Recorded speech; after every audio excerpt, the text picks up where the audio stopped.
Welcome back. This is the Big Blue Banter, New York Giants football podcast. I'm Dan Schneider, joined as always by my co-host Nick Filato. And today we've got a special guest on the show. It's Danny Kelly of The Ringer. You know him for his draft guy. You know him for his takes on Twitter. You know him for his Seahawks fandom, maybe, hopefully. Because today we will be previewing this Giants-Seahawks game. And I was just talking about it with Danny before the podcast, Nick, Danny, and I. And 2 months ago, if you told us we're previewing a Week 8 game between the Giants and the Seahawks with playoff implications on both sides and a combined record of 10-4, people would have literally thought I was crazy. Be like, you're a total idiot, dude. These teams are going to be picking. It's going to be competing for who gets the better draft pick, and you're not going to want either of your teams to win. But now the total opposite has come true, and it's just been a crazy ride for the Giants fans this year, and it's been a crazy ride for the Seahawks as well. Now, in the driver's seat, some might say, to win that NFC West, I think they might be the best team in the West at this point. It's just crazy to say, but it's possible. It's at least a conversation. Yeah, it's in the conversation. So, Danny, how are you doing today? And thanks again for joining us. I'm doing great. And while you were talking, I was like, I wonder which one's actually more surprising, that the Giants are doing what they're doing, 6-1, or the Seahawks are, looking like potentially maybe the best team in the NFC West. I don't know if I'd go quite that far, but I think they're certainly a lot more competitive than I thought they would be. I never really bought into the idea that they were going to be like going for a top 5 pick. I just like Pete Carroll. He's never put together that bad of a team. Like, he always can kind of scrape together some wins, just because they tend to drag their opponents down into the mud and win on the margins and things like that. But Geno Smith being really good is like massive for this team. So yeah, Danny, that's what I think we'll start with. Because at the beginning of the season, I said on this podcast, and I felt gross about it, that I had this weird feeling that Seattle was going to be surprisingly good. But then I said, I think it's going to be like, I feel disgusting about it. What do you attribute Geno Smith's ascension to? Like, how is this happening? And what does it say about this just coaching staff in place? It's tough because it's funny because literally, I don't think the Seahawks even thought Geno was this guy. I mean, they waited for a large part of the offseason to re-sign him. They gave him like a 1-year deal. I think it's like $3 million or something really small. There was a world in which they weren't actually going to bring him back. Like they were pretty much just driving a hard bargain for the entire offseason. And I know that just from talking to people, they wanted Drew Lock to win the job. So the funny part of the whole thing is they didn't even really know that Geno was going to be this good. I think it just kind of is a testament to Geno for the work he's put in over the years as a backup. Obviously, it's one of those jobs where you could probably skate by if you wanted to a little bit, and not really try and work on your game. But he clearly has been working his ass off to get where he is. And I think the big thing with Geno versus especially like Russell Wilson last year is the way in which he runs the offense. Basically, Wilson, famously very good at improvising and getting out of the pocket and scrambling and doing all that stuff. And that, I think, can be frustrating for an offensive coordinator, because it's like, basically, that's not the offense we're calling, man. Like, you're kind of going off script here. And I think the biggest thing you can say about Geno is he runs their offense like really efficiently. He's running the scheme. He's running what they want to do. And I think that sets a foundation for them to like do everything they want. The run game, it just kind of all works together. It's all clicking right now. And, Geno I think he's making some pretty incredible throws. It doesn't feel like an aberration or a flash in the pan. It feels actually real the way he's playing. Yeah, that's kind of where I was going to go next on the Geno front, Danny, because you look at something like what we saw this week with Marquise Goodwin on the bench being like, Geno audibled into that.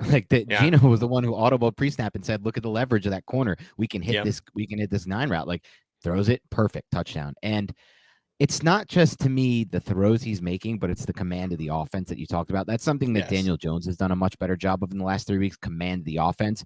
But now we hope the big throws will come too. And there was one in this game, the last game against to Darius Slayton against the Jaguars. But Geno's combining the command of the offense and the big time throws, the tight windows, the shots down the field. And that's kind of why I think you're probably in the book of, you're in the camp of saying maybe this isn't an aberration. As far as how did this happen would be my question. Like, how is a quarterback who we've seen so much film of in the past not be this guy, becoming this guy? And in that way, like, is it the system fit there with Waldron? Or is it the talent at wide receiver that maybe, because he had this talent last year when he came in for Russell as well. Yeah. But obviously he didn't have as much experience in the system. Where would you attribute his success to? And if I asked you to wrap this Geno part up by just saying like 1 to 10 scale, what number would you give of this continuing the rest of the season? So I would say it's never one thing really with a quarterback. Yeah. I think to me, the one thing that's interesting about the whole Geno Smith thing is I wonder how many guys have come and gone in the NFL who kind of got relegated to the bench. It's hard. It's very hard to win a starting job, right? Like Yep. teams just don't give the job out willy-nilly. And I think that there's probably been, dozens, if not hundreds of guys in the past who maybe could have ended up being good starters if they had a little bit longer leeway, if they'd had more time to, develop and learn the intricacies of the offense. Cause NFL football is just so intricate. And I think that Goodwin thing is like a great example of, where like a young guy maybe wouldn't see that and wouldn't know, right. and wouldn't even have the confidence to say that, I'm not going to go. And I just got done talking about how Geno runs the offense, but at the same time, he has the latitude to do those kinds of things and change plays when he really thinks it's going to work.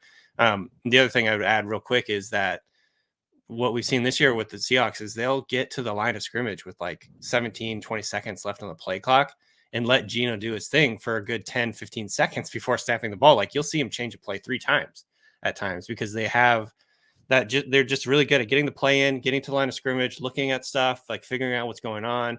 Geno can look around, make changes, get guys adjusted to where he needs them to be. And this is like, this is what you expect from a guy who's 32, who's been in the league for 10 plus years now, right. Or however long he's been in the league. And then in terms of like my confidence going forward, I don't expect him. I don't think he's all of a sudden going to emerge and be like a literal top 10 quarterback in the NFL. Like, I don't know if I'm really ready to go there confidently. And that's what he's been doing. Honestly, like he's by pretty much every metric you could look at, he's like in the top 10, at least efficiency wise. And you make a case he's in the top 5, honestly. Right. And it's pretty astounding. I would not go as far to say I think he's going to continue to have this level of efficiency going forward always. I think there's probably going to be ups and downs. There's going to be games where he just doesn't look as good as he has along the way. But, to be totally honest, like I'm kind of starting to get confident that he could be the guy for them for a few years. You know what I mean? Yeah. Like he could be that bridge quarterback that they need. Whether they take a guy this next year or wait a couple of years and kind of see how it goes, it just gives them the flexibility. Obviously he's not actually under contract, so I'm just kind of assuming they're going to sign him again. But yeah, like I'm actually starting to believe I'm getting Geno pilled, as they say in Seahawks land. Geno pilled. I absolutely love that. It was wild to watch the Chargers game and see the first play of the game. This offense comes out in empty personnel or empty formation, 12 personnel. And Geno Smith, the first read is the stick route from the number 3 DK Metcalf, and it was covered up really well. This dude reads from the 3 to the 2 to the 1, the double out, doesn't like it, and comes back and hits the backside dig to Will freaking Disley for 16 yards. Like Seattle has this reputation as this run first team, but I think that's a little bit of a misnomer. Like Geno Smith can beat you, and that touchdown pass that you guys were talking about, that's from the far hash, man. You need to put velocity and touch. That is a big boy throw right there. And Geno Smith, all throughout his film, has that in there. The backside dig, like this is the way that Seahawks fans rationalized the Russell Wilson trade all off season. Is like Russell Wilson doesn't really like throwing to the middle of the field. It's not really his thing. It's just not like quote unquote the Russell Wilson offense. The Russell Wilson offense is totally different than what we're seeing the Seahawks run right now. And obviously, with Shane Waldron, the offensive coordinator, coming over from LA, we watch what Stafford is doing. It's just backside dig. Like, you know what I mean? When he's not hitting his first read, at least.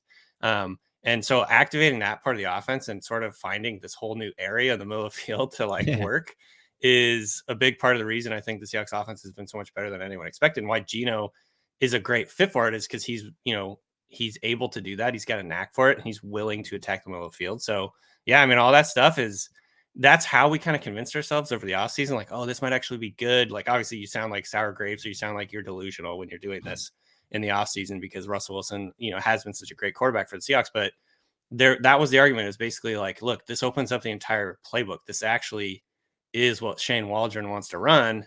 And Geno Smith is actually executing it. So that's actually, I think Seahawks fans are weirdly not all that surprised, actually, because we've been talking about this basically all summer. So it's a combination of surprise and also just basically like, wow, this is actually coming true. This is what we talked about all offseason. And I think one thing you mentioned, which is also a big reason for their success, is that they're no longer this team that they kind of have the reputation as, this run heavy, run first team. If you look at it, the Seahawks are trying and taking and completing more deep shots than most teams in the NFL right now. A lot of teams aren't throwing the ball downfield this year. That's been a common trend. The Seahawks are not one of those teams. The Seahawks are somehow one of the very probably a handful of teams that are. So part of this has to be, I assume, Danny, the offensive line. The Seahawks rebuilt their offensive line this offseason, so we have to talk about that. You're really good with draft stuff and prospects, so I really want to get into a few of these prospects. And I want to start with the 2 offensive tackles. You can start with Charles Cross because he was a player that was mentioned along the lines of the Giants might be interested in him.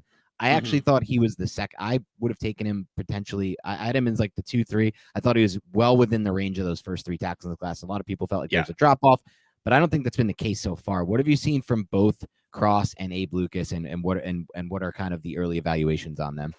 Yeah, I mean, I think I really liked Cross coming in. In fact, I kind of waffled in the pre-draft process. I think at one point I had him as my second guy, or even maybe my first guy, and then I kind of just like I started to worry a little bit about the run blocking thing because he just didn't do a ton of run blocking in college, and I guess I talked myself out of it. But I really love the way that he pass blocks, and that's already kind of like translated to the NFL. I mean, you can see him; he's just so balanced. The way that he uses his hands, he's so coordinated. He's so calm on the edge, like he just never really panics. And obviously, he's athletic. He's a former 5-star guy, so that shouldn't be all that surprising. But like, he's just transitioned to the NFL so well. And so I think that's a huge deal. They needed to hit that pick. You're trading away Russell Wilson. You need to get somebody good with that pick. And the Seahawks have been, obviously pretty hit or miss over the last couple of years in the draft. So that really is looking like a hit. And so that's super exciting. And I would say it also helps like a ton for Charles Cross in particular that Geno Smith is the type of quarterback that will step up into the pocket, and like his depth in the pocket is predictable. Like he knows exactly where Geno's going to be. I think if Russell Wilson was still a starter, and again, this is going to sound like sour grapes. It's not really. It's just style of how they play. These tackles probably would not look remotely as good. Like Russell Wilson has a problem with drifting out of the pocket when there's the faintest hint of pressure. He doesn't like to step up into the pocket, which makes things difficult for guys on the edge because they don't know exactly how far to get, how much depth to get, all that stuff. It's been a problem forever. And like Russell Wilson's always had issues with pass protection. Like there's, sacks are certainly related to the quarterback too. So I would say that that's been a big benefit for Cross in particular. And then with Abe Lucas, man, like he was a guy that Seahawks fans definitely had their eye on, like throughout the whole process coming from Wazoo. Right. He's I think it was actually a pretty similar deal with Cross. Like I think in Seahawks land, we were all kind of surprised that they took 2 guys that were not really well known for run blocking. You know what I mean? Like they're both coming from like air raid style offenses or air raid, descendant offenses. And so I think both of those were a little bit surprising, but at the same time, like pass protection is so much more important, and you can kind of teach a guy to run block, I guess, is the theory. And vice versa is a lot harder. Like you can be a good run blocker, but teaching someone to pass block is like so hard. And so, yeah, I don't know. Lucas looks like a huge steal at this point. Like he's been one of the better, rookie tackles, period. Like he's just been, I think I've been saying, I think if they redid the draft tomorrow, like he'd probably be a late first or early second. He's been that good. So yeah, they definitely got, I mean, man, they knocked that out of the park. Like imagine 10 years of Seahawks football with like offensive line problems. And then they pick 2 guys, in the first draft without Russell Wilson, and looked like, potentially like offensive line, like paradigm shifting type guys. And so that's super exciting for them. Yeah, and that's a similar case to what the Giants have had, right? Like 10 years of bad tackle play, and now maybe they got one definitely right with Thomas, hopefully with Evan Neal as well. And it's also just so funny to me, before we move past this, just how fast things can change. Before this draft class for the Seahawks, there was so much discussion on Twitter and like among people who do this for a living, like, wow, have you seen how bad this Seattle Seahawks regime is at drafting over the X amount of years? Look at these picks, like Jordan, all these picks, and now out of the same regime comes up with like the best draft class by far this year, because obviously we haven't talked about them yet, but Tyreek Whelan and Kenneth Walker. So it's just so interesting how much things change from that standpoint in the NFL. Yeah. I mean, honestly, and if you look around the NFL, if you look at some of the teams, I think that are like respected as drafting teams, a lot of the time it's like you get one extremely good class that sort of like provides the foundation for that, like, that view or that opinion, I'm just thinking about the Saints right now. For instance, Right. like they had an insanely good draft a couple of years ago where they got Ramczyk, and there was a bunch of guys all through that, like basically every round they got like a starter in that draft. And like the Seahawks going back to I think it was either the 2012 or 2013 draft, they got like a whole bunch of guys, and it's like those types of draft classes can really buoy and create a foundation for like a reputation for a front office. So I think this is like the Seahawks are back thing, but I think there's just so much variance in the draft. Right. It's just such a crapshoot. It really just is a crapshoot. I think it also helps that they were picking early in rounds versus late in rounds, which is, obviously a big deal, especially in the first round, in the second round. So, they got Kenny Walker in the second round, Charles Cross in the first round. Those two guys look like, long-term starters for him. So, and then you get guys like Abraham in the third, Tariq Woolen in the fifth. Tariq Woolen, not to be like hyperbolic, looks like a superstar, like legitimately. It's crazy. Yeah, he already has 4 interceptions. Yeah. On the year. And I want to ask you a little bit about those offensive linemen for a second, because I was watching the Chargers tape and I saw one way the Chargers seemed to get some sort of pressure was by using twists. So I want to ask, from the previous 7 opponents that the Seahawks have faced, did they face any defenses that like to load the line of scrimmage and attempt to waste blockers like Wink Martindale more than likely will against 2 young tackles that I'm imagining he's going to want to take advantage of? I don't know. That's a great question. I haven't studied it close enough to really answer that, but I do think that, obviously, I think you're kind of alluding to what the Giants like to do. Obviously, like I saw one clip from this week where it's like 3 guys all stacked together right in the middle of the line, right? Like that kind of stuff, I think will definitely, it has potential to give them, issues. But I don't know. To be honest with you, I haven't like studied the tape quite close enough with the Seahawks this year, but I imagine that's definitely going to be the game plan for them this year. I think they're still like they're rookies, and this was a huge worry coming in. Like, oh God, the Seahawks are starting 2 rookie tackles. That's actually like never happened in the NFL, or if it has, it's been like forever since that happened. So there's still, obviously there's going to be a massive learning curve there. So I imagine that's going to be definitely a big part of the game plan this week. On the front of Kenneth Walker, who's now kind of taken over as this lead back here, we've seen throughout the season, really starting in week 3 for the Giants, and now even more so compounding itself these past 2 weeks, they've really struggled with misdirection. This is the Giants' run defense. They've struggled with misdirection. They've struggled with runs on the perimeter, and essentially, it's an issue. In my mind, and I don't want to speak for Nick, but I'm pretty sure he's on the same page. It's a personnel issue. The Giants simply don't have the linebackers in play. How have the Seahawks found so much success with their run game? Has it been a lot of misdirection and perimeter stuff, or is it, more of just kind of what you would come to expect from a Waldron McVay style offense, that type of zone running game? Where have they found their most success with Walker? I think it's a combination of everything. They're good at misdirection. Like they definitely have been utilizing, motion at the snap and before the snap and during, like after the snap or whatever. Like they've got guys kind of going across the line. Obviously, a lot of play action intertwined that kind of like makes it all work together. And then the other thing, honestly, that's makes them, I think, especially good is they've had 2 really good backs this year. Like Rashad Penny, before he got hurt, was ripping off big runs. Like he was looking awesome. So good that he was actually like keeping Kenny Walker on the bench. You know what I mean? So I would say the combination of like a good scheme where they're mixing up looks, kind of like trying to make variations on, their standard plays, like their outside zones and their duo and all that stuff. They're kind of like changing things up in games, during games, between games and all that stuff. Just little tweaks that like make it harder for the defense to read it. But then also just they had good backs, like explosive guys like Penny and now Kenneth Walker, who I think if there's one thing about Kenny Walker that is really fun to watch is he presses the line, kind of hides behind the guys, and then boom, like all of a sudden he like bounces outside and he's gone. So he definitely does this thing where he kind of like sets up second level defenders to come in, suck into the line a little bit, and he kind of hides back there, and then he bounces it out, gets outside.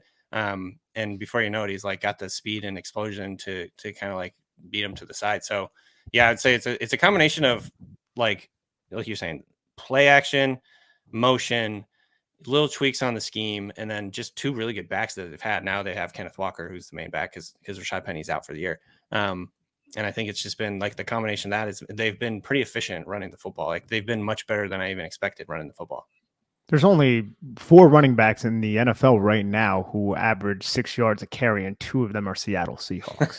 Really? Yeah, it's Yeah, such a bummer that Penny got hurt, man, because he was finally starting to get his career kind of going. Obviously, Right. he's been suffering a bunch of injuries throughout his whole career, so it's definitely a huge bummer. But yeah, it's fun to watch Kenneth Walker, man. He looks like a special talent back there. Obviously it's still very early, but he looks really good so far. From And Danny, Walker's standpoint, yeah, go ahead. no, Nick. no, you're good, Dan. I'm just going to I was ask just him going about to say from the DK. Walker standpoint, just to ask you one more thing on that.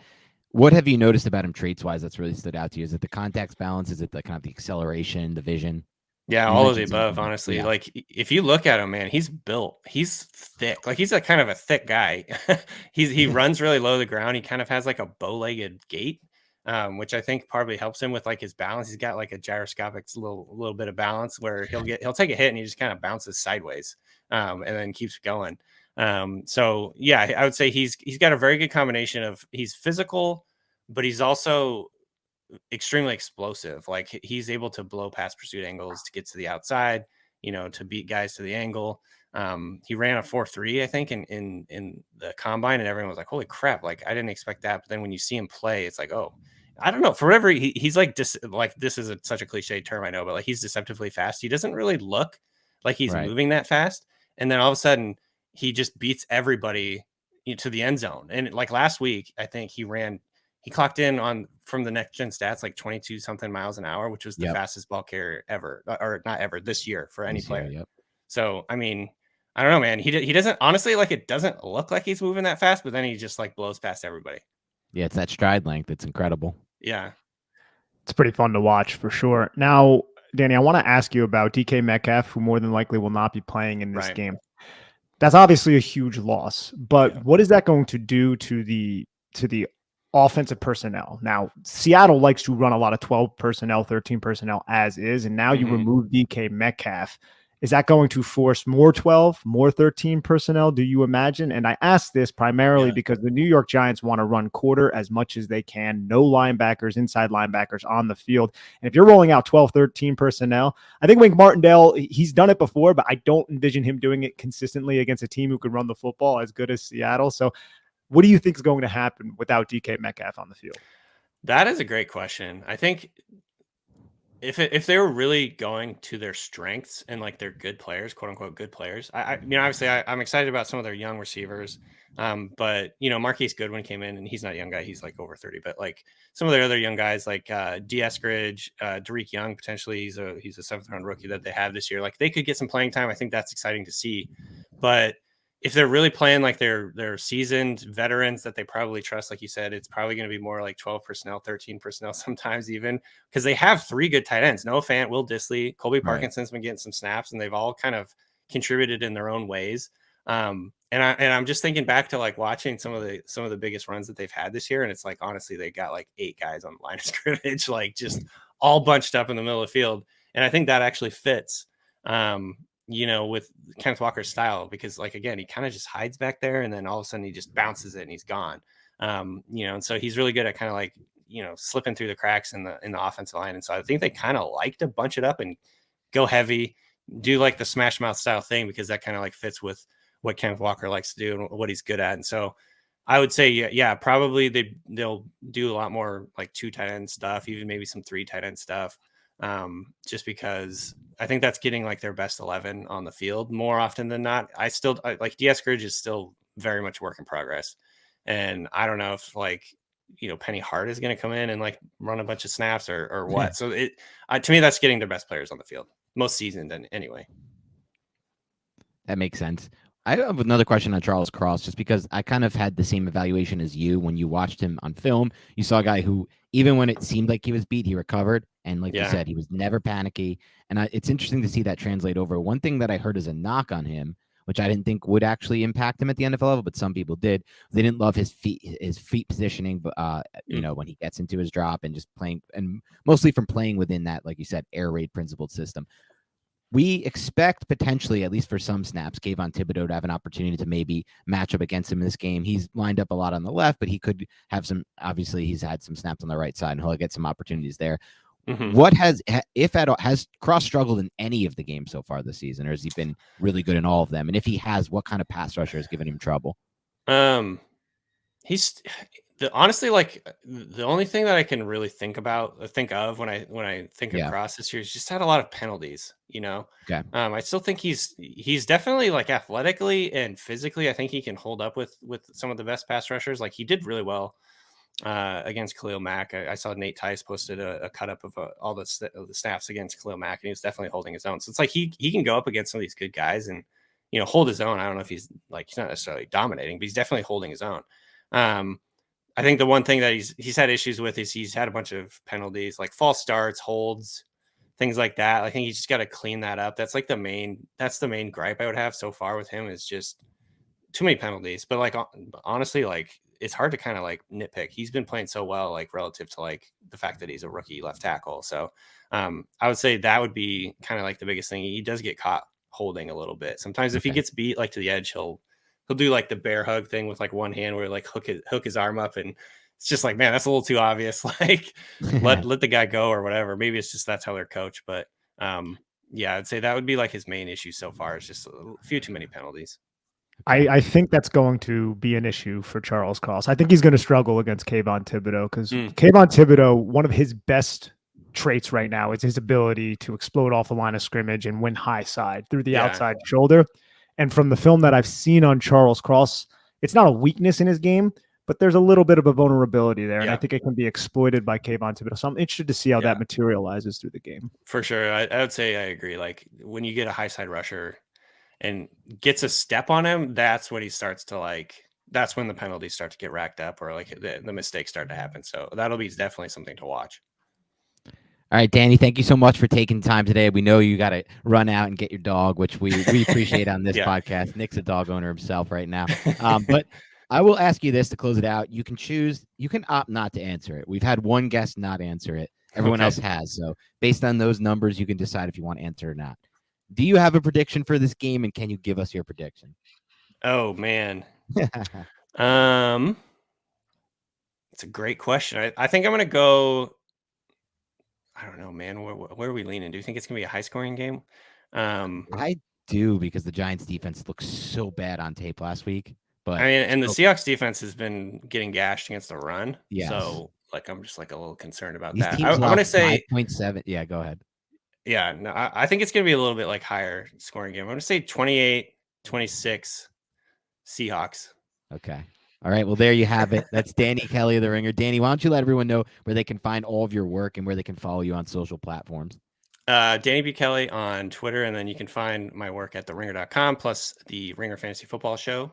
And then pretty soon we're going to kick off the Ringer NFL Draft Show, which is starting up in December. So I'm starting to cram for the next draft. It's already here. I can't believe it. Or I can't believe that. Yeah.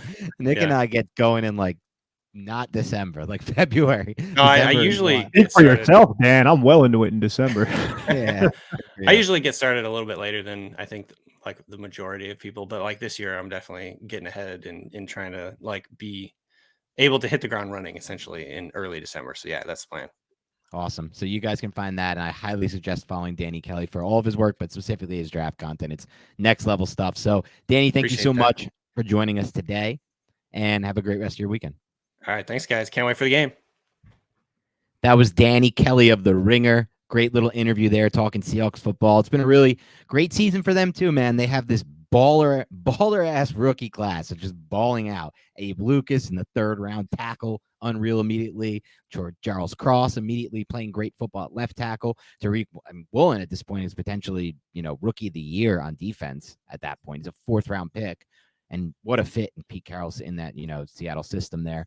And then even Kenneth Walker. I mean, that's 4 impact rookies. So I'm excited to see this matchup, Nick. I think it's 2 quality teams playing football. Yeah, they weren't expected to be preseason, obviously, but they are. That's the state of the NFL right now. The Giants and Seahawks are playing good football, both those teams. So it'll be a great matchup. What are some other things we're looking out for matchup-wise in this one, Nick?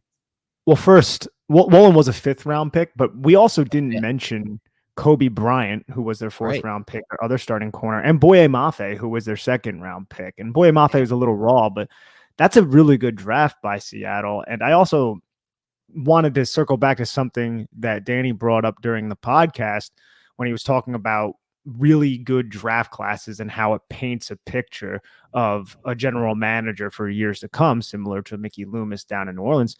Isn't that exactly what happened in 2007 with Jerry Reese? Yeah. Like that was such a good draft class. Like every single one of those guys, except for who is it? Adam Coates, I think, the offensive lineman they drafted on day 3, had some sort of impact in the Giants winning the Super Bowl that year.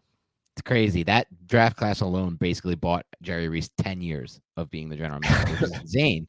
I mean, it wasn't just that alone. It was that, and then it was starting to fall off, and then he hit Beckham in 2014, and that had so much star appeal attached to it, even though it was just one player, and the Giants weren't like a Super Bowl team immediately with him. It wasn't a quarterback, but it was one player that had so much hype that bought him another 3 years, because he was around that time, it was starting to tail off, like the 2011 after the 2011 class and all that stuff that went into it. But yeah, you're right. I mean, one class like that could really do, and it's interesting because there's been like at least flashes that obviously not the level of the Seahawks class. Like there's no Woolen, but there's some flashes from this Giants class right away with Joe Shane. I think when they're on the field, the issue has just been they got all these injuries. There was nothing they can do. But like Daniel Bellinger, Dean Belton, they've given them really good snaps.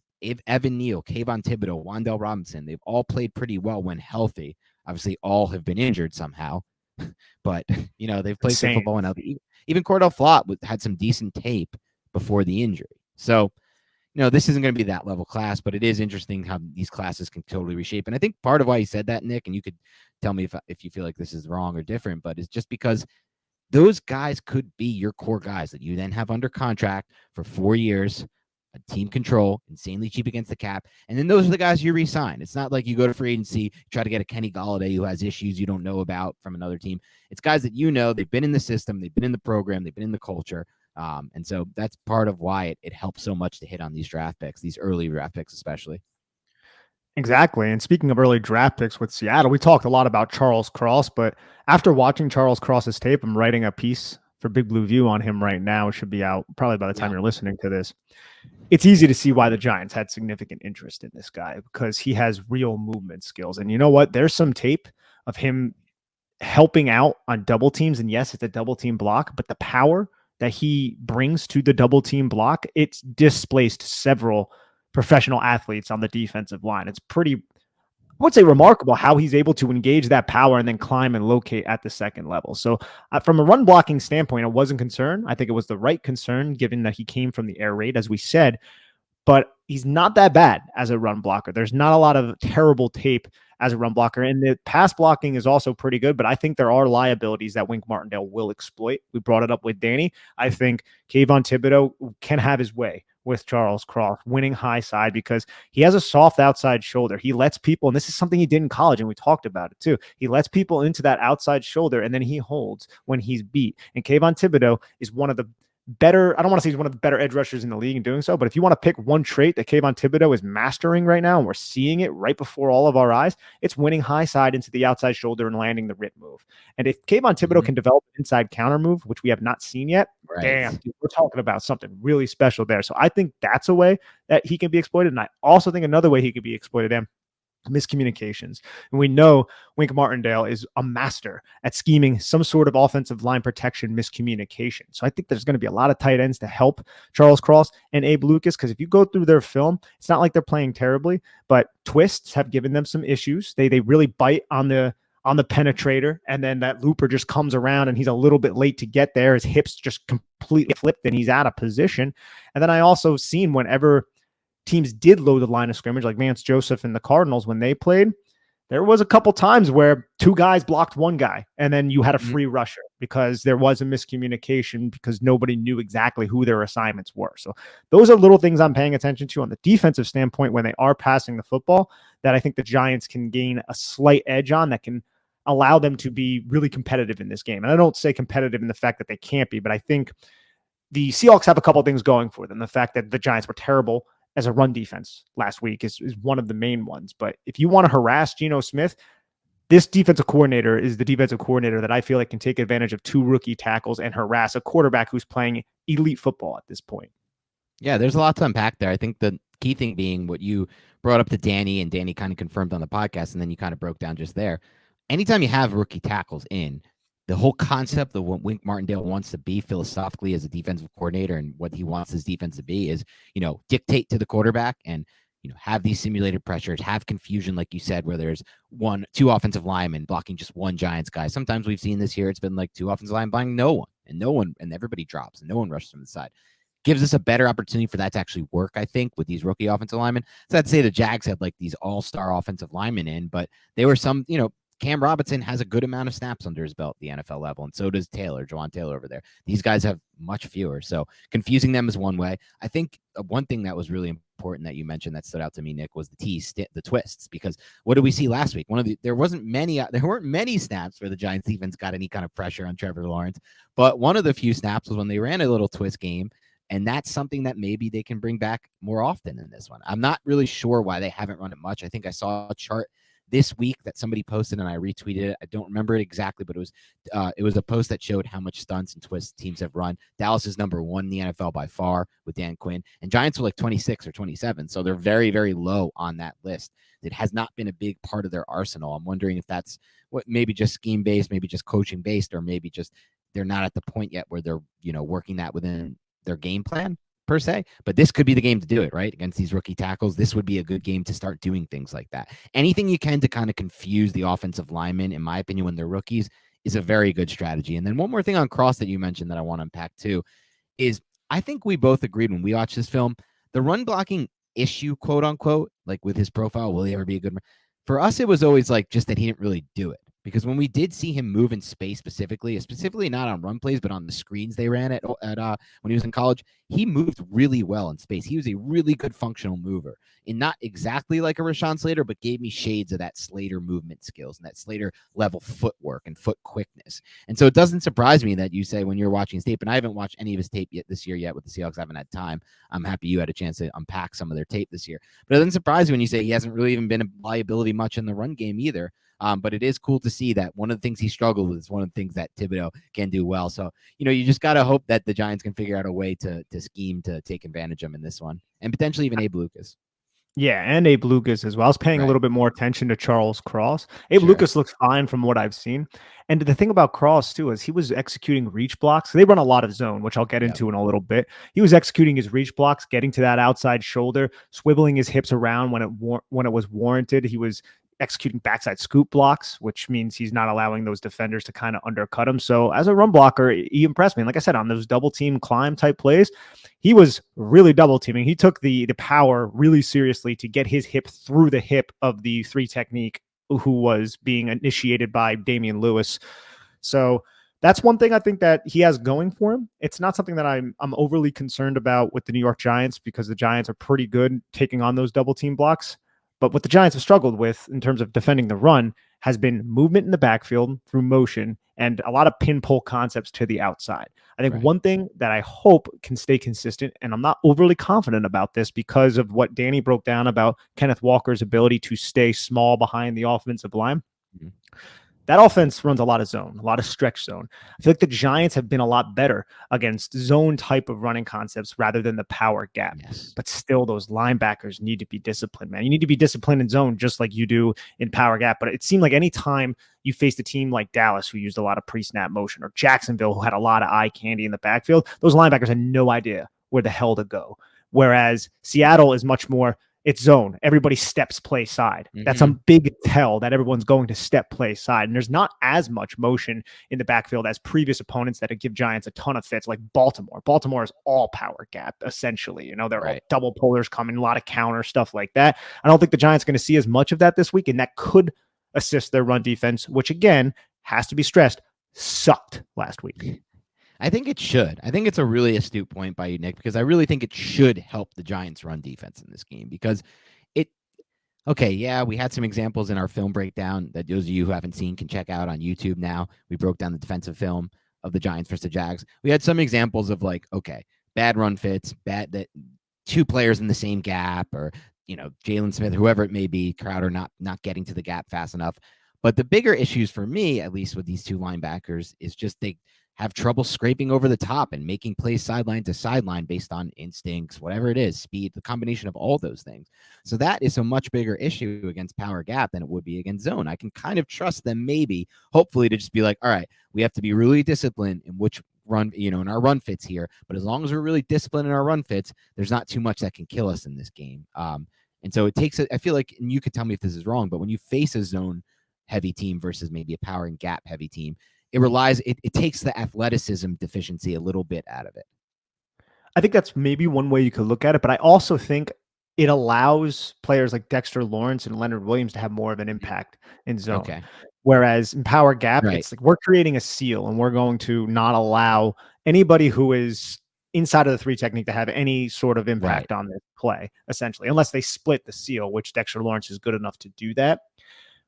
So I think that's one way that Dexter Lawrence and Leonard Williams, they can move laterally, stay disciplined in their gaps, but just remove any kind of cutback lane. So as long as the linebackers are in position and those edge rushers are setting the edge, the defense can be basically formidable and not really create too many cutback lanes.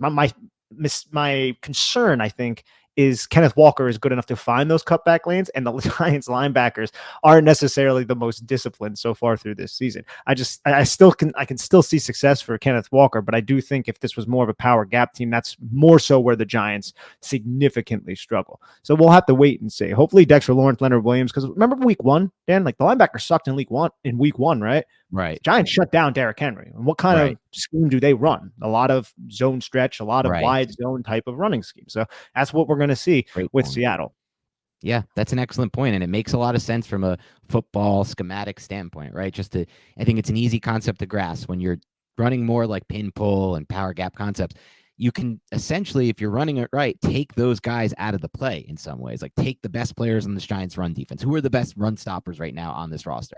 Dexter Lawrence, Leonard Williams, 1 and 2, by far and away the best run stoppers. It's not even really close. You don't have any kind of Blake Martinez in this roster to be like an excellent run stopper at that second level. So if you take them out of the play and you put the stress on the other players on the Giants defense, that's probably a good thing for you as an opposing offense.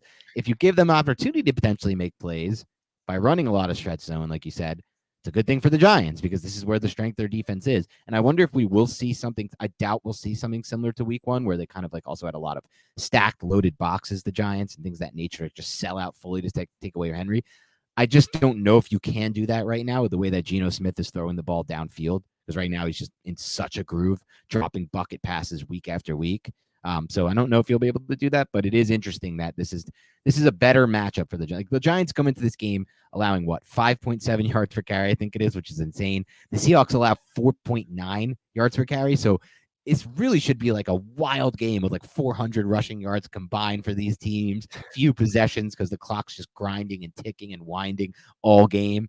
That could be the case, but at the same time, I get this weird feeling based on how you're like setting this up schematically, X's and O's wise, that the Giants could have just one of those days where their run defense is good. Everyone didn't expect it. They're like, oh, they're going to get killed, right? It's Kenneth Walker. He's running so hot right now, and their defense is running so bad in the run. But maybe just the way that it's set up and the way that the Seahawks want to approach this run game, it could seriously benefit the Giants in this one. And the loss of DK Metcalf has to be factored in. Yes. That's a big loss right there. That's a big loss. You don't have to worry about bracketing anybody. If you were to bracket, it's not like the Giants are a big bracket team. Anyway, so, and Tyler Lockett, he's 30. He's still very explosive. He's still very good, but he's also, I think, kind of dinged up, like not fully injured or anything, but not necessarily fully healthy either. And that's going to be in the slot. That's going to be a matchup I'm a little worried about as well, as Darnay Holmes, if he's out there playing a lot of snaps against Tyler Lockett, who's a crafty route runner and who is slippery. So not necessarily looking forward to that, but I think this is going to be a very interesting game. And I don't have a great feel for the final score because I could see it easily going the way Danny's saying. But I think what you kind of alluded to there, everything is set up to be this like huge like offensive output.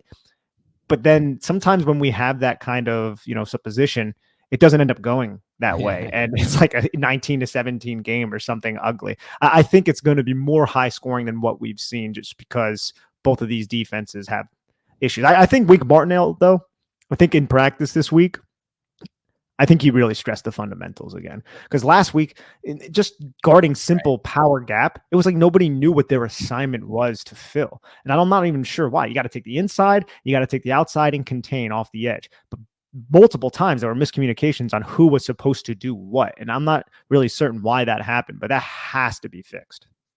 Yeah, I would think you're right. Like, I think a lot of what we saw on tape and we broke it down was just things that are unacceptable from a defensive standpoint. Like, not like, oh, you were outmatched, you were out schemed here. It was like you weren't lined up right. You were two players going into the same gap. There was Darnay Holmes, for some odd reason, on that run against Travis Etienne, not having outside contain, breaking outside contain, and trying to make a play around the tackle to his left. Like, just weird things that, like, they'll be like, that can easily, in my opinion, be coached out. But I think it'll be a little bit more high scoring, like Danny said, and like you alluded to, not because of the run stuff. Like, the Giants allowed 5.7 yards per carry. I think it's going to be the passing game. I think Geno Smith is going to be able to hit some big chunk plays against this Giants pass defense as the Giants try to take away Kenneth Walker schematically. And that's something Ryan Tannehill did a good job of later in the game, in that week 1 game. But the Titans ultimately just didn't give him a lot of opportunities to do that. They really wanted to make it clear, we are going to run the ball with Derrick Henry. We're going to win this type of game. We had a lead the whole time, the Titans, and it's classic Vrabel, run, run, run. I don't know that that'll be the case for the Seahawks. They've been pretty pass heavy in spots people didn't expect them to be. And like Danny said, they've been allowing Geno a lot of freedom before the snap to audible into things that he likes, different route combinations, take shots when a play is not even designed to take a shot on. So I'm way more concerned about the Giants pass defense in this game, Nick, to be honest with you. And so do we want to get to final scores now, or do we want to do anything else? Yeah, we can get the final scores. You want to go first or second? I'll go first. So, unfortunately, I think I'm going to go with Seattle in this game. And I think it's going to be similar to what Danny said. I think this will end up being like a 30-28 game.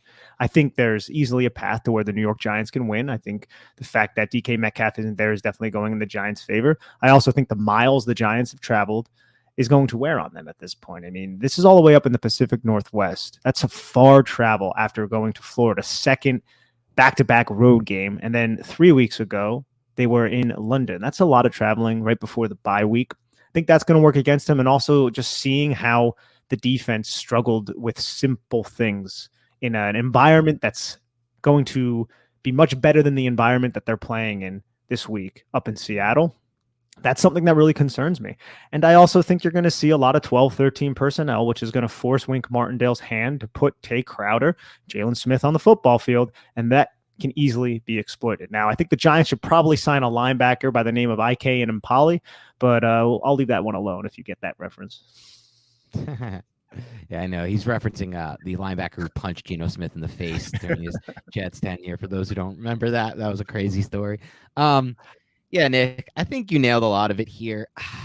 So I predicted the Giants to beat the Ravens on our preview podcast. That's a wild prediction to make. In no year would we have been picking the Giants over the Ravens potentially in a spot like that. I thought they'd win. We didn't do a preview pod last week, but I thought they would beat the Jaguars too. I picked them to win. I bet them I took the money line in that. So if you want it, I can show you proof through my horrific DraftKings account. That's just been me depositing over and over again because betting sports is so hard, man.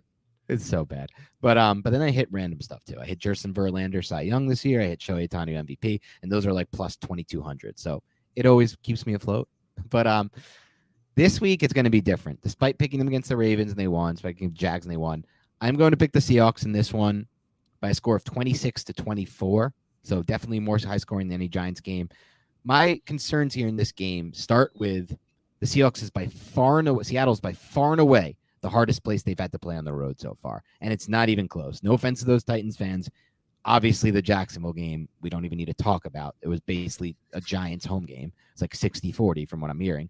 And then the Packers in London, it's like, yeah, there were more Packer fans there, but that wasn't really like the environment's going to be in Seattle. It's insanely loud.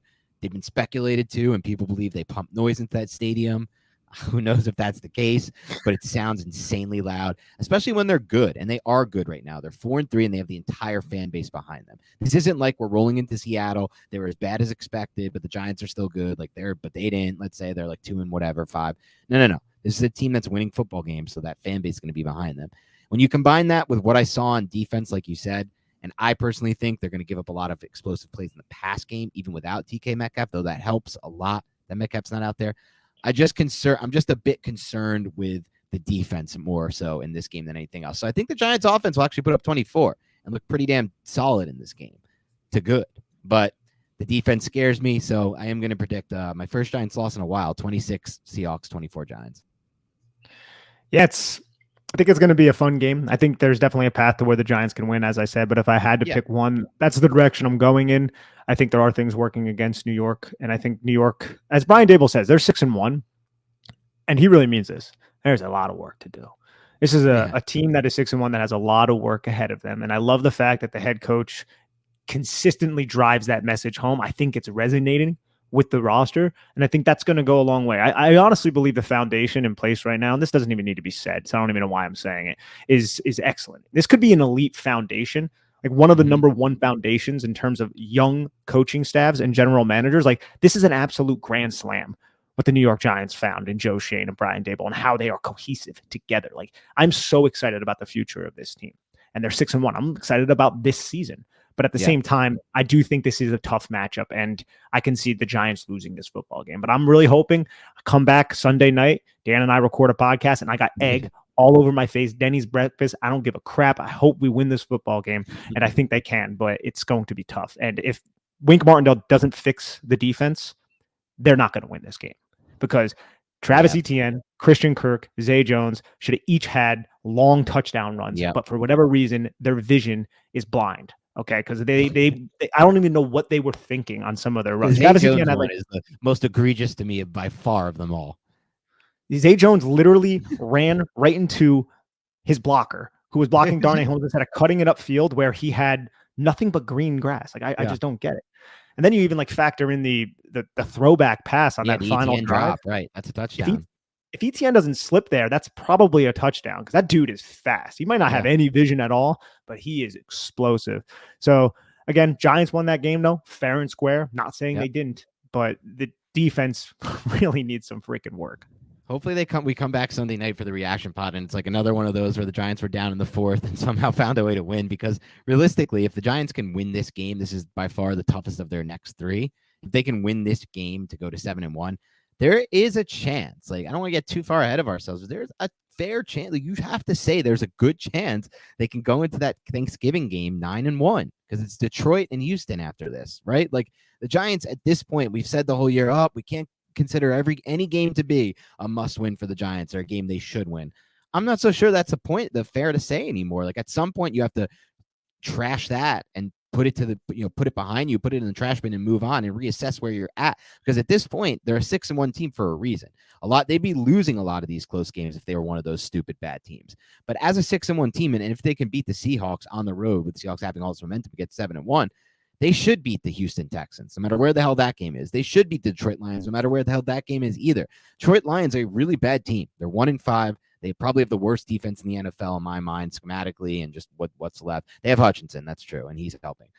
And the Houston Texans with Lovie Smith, those aren't teams they should lose to. So there is a chance if we come back Sunday night, it's another fourth quarter win, and they just take care of business for the next 2 weeks. And one of those even has a bye to rest up and stuff before, so like they can really come in fresh.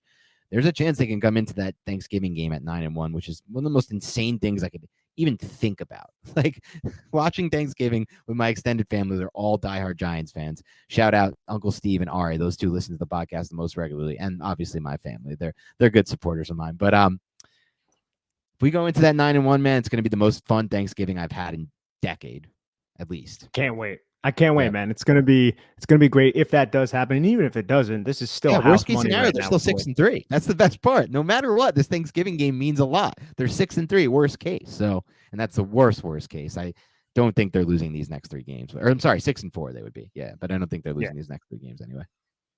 Yep. All right, that's all we have for today. This is the preview podcast, Giants Seahawks. Hopefully, most likely, we'll be getting you a mailbag shortly after this. So hope you enjoyed the content this week, especially with the added Kadarius Toney bonus, and really want to hammer home how much we would appreciate if you guys checked out our YouTube content, man. And I know this is on YouTube as well. You might be listening to it, but the film breakdowns we're doing now, Mondays and Tuesdays, we're pouring in 4 hours each. I mean, 4 hours total to these things. Actually, this week was like 4.5 hours. So we're just going every play. We're giving you a look at every single play, analysis on every play. You can watch the film back with us. We run it back a bunch of times. So if you enjoy the X's and O's of why the Giants are winning these games right now and how they're winning, that's the best place to get the information on. So please check that out and make sure you subscribe and like on YouTube to help us build that out as well.